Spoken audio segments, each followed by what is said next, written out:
প্রতিদিনের মতো চলে আসলাম আরও একটি নতুন রেসিপি নিয়ে।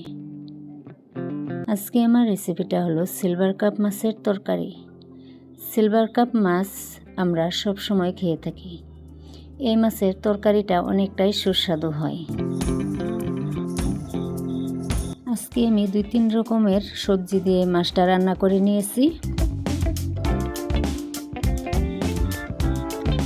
তাহলে চলুন বেশি কথা না বাড়িয়ে তরকারিটা কিভাবে রান্না করলাম সেটা একবার দেখে আসি।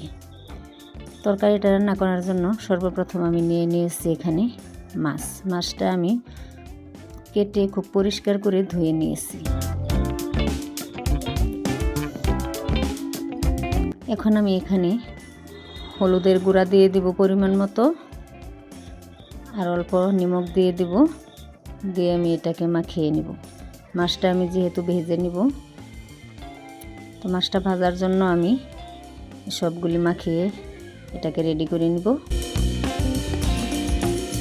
তো দেখতেই পাচ্ছেন আমার মাছটা মাখানো হয়ে গিয়েছে। এখন আমি কি তরকারি দিয়ে এটা রান্না করব সেটা আপনাদেরকে একবার দেখিয়ে নিই।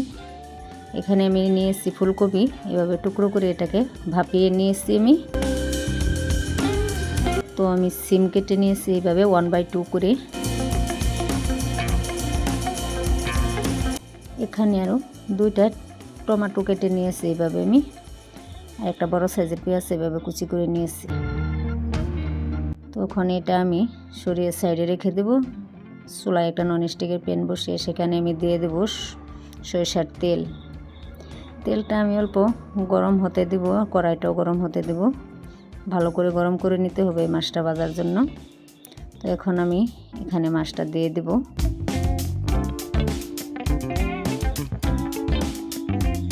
তো দেখতেই পাচ্ছেন একে একে আমি মাছগুলি দিয়ে দিলাম এখানে। সবগুলি মাছ আমি একসাথে ভাজবো না। তো দেখতেই পাচ্ছেন একটা কালার এসে গেছে, এটা আমি উল্টিয়ে দিলাম। তো আমার এই মাছগুলি ভাজা হয়ে গিয়েছে। এখন আমি একে একে নামিয়ে নেব।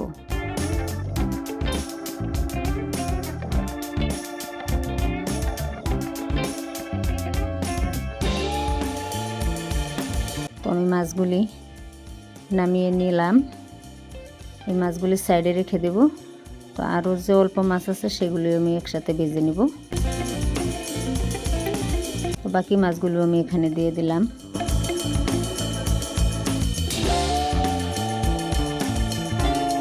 তো এখন আমি এগুলি উল্টিয়ে দিব আবারও।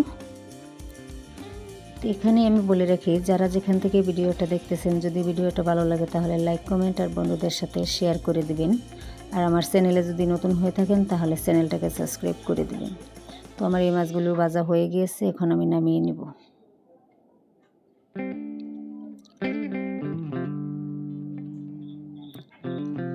তো মাছগুলি আমার নামানো হয়ে গিয়েছে। এখন আমি আবারও সেই প্যানেই আবারও সরিষার তেল দিয়ে দেব। এখন দিয়ে দেব কুচানো পেঁয়াজটা দিয়ে অল্প আমি নাড়াচাড়া দিতে থাকবো। এখানে দিয়ে দেবো অল্প পরিমাণে কালো জিরাটা আপনারা দিতেও পারেন, নাও দিতে পারেন। অল্প নাড়াচাড়া দিয়ে এটাকে আমি ভেজে নিব। এরপর আমি দিয়ে দেব এখানে লঙ্কা গুঁড়ো, হলুদ গুঁড়ো, জিরার গুঁড়ো, কাশ্মীরি লঙ্কার গুঁড়ো। এগুলি একসাথে আমি এখন মিশিয়ে 2 মিনিটের জন্য আমি ঢাকা দিয়ে দেব। 2 মিনিট পর আবারও চলে আসলাম। দেখতেই পাচ্ছেন আমার মশলাটা কষানো হয়ে গেছে। এখন আমি এখানে সবজিগুলি দিয়ে দেব। সবজিগুলো আমি আবারও কষিয়ে নিব। এখন আমি এখানে অল্প করে পানি দিয়ে দেব। পানিটা দিয়ে আমি একসাথে মিশিয়ে দেব।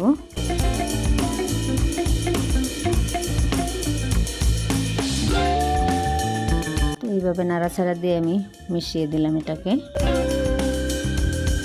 তো সবজিটাও আমি কষিয়ে নেব। এখন আমি ঢাকা দিয়ে দেব 5 মিনিটের জন্য। 5 মিনিট পর আমি আবারও ফিরে আসলাম। তো দেখতেই পাচ্ছেন সবজিটাও কষানো হয়ে গেছে, এটা প্রায় 30% কুক হয়ে গিয়েছে।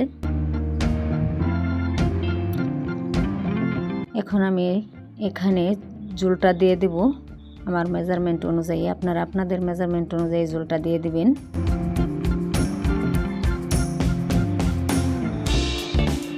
তো এখন নাড়াচাড়া দিয়ে অল্প আমি একসাথে মিশিয়ে আবারও আমি 10 মিনিটের জন্য এটাকে ঢাকা দিয়ে দেব। তো 10 মিনিট পর আমি আবারও ফিরে আসলাম।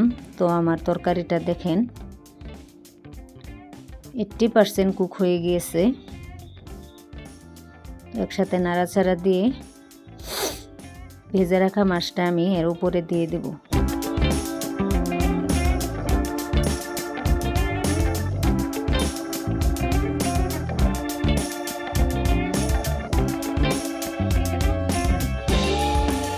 তো দেখতেই পাচ্ছেন মাছগুলি দেওয়া হয়ে গিয়েছে। তো অল্প আমি লাহে করে এটাকে আমি নাড়াচাড়া দিতে থাকবো।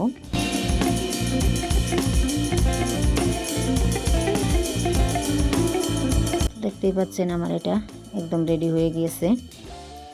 এখন আমি চুলা থেকে এটাকে নামিয়ে নিব।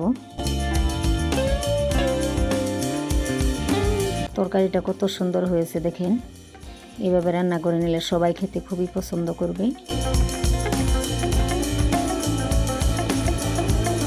তো এখন আমি এই তরকারিটা আর একটা কড়াইয়ের মাঝে আমি ট্রান্সফার করে নেব। তাহলে আমি আজকের ভিডিওটা এখানেই শেষ করলাম। আবারও দেখা হবে নতুন আরও একটা রেসিপি নিয়ে। সবাই ভালো থাকুন, সুস্থ থাকুন।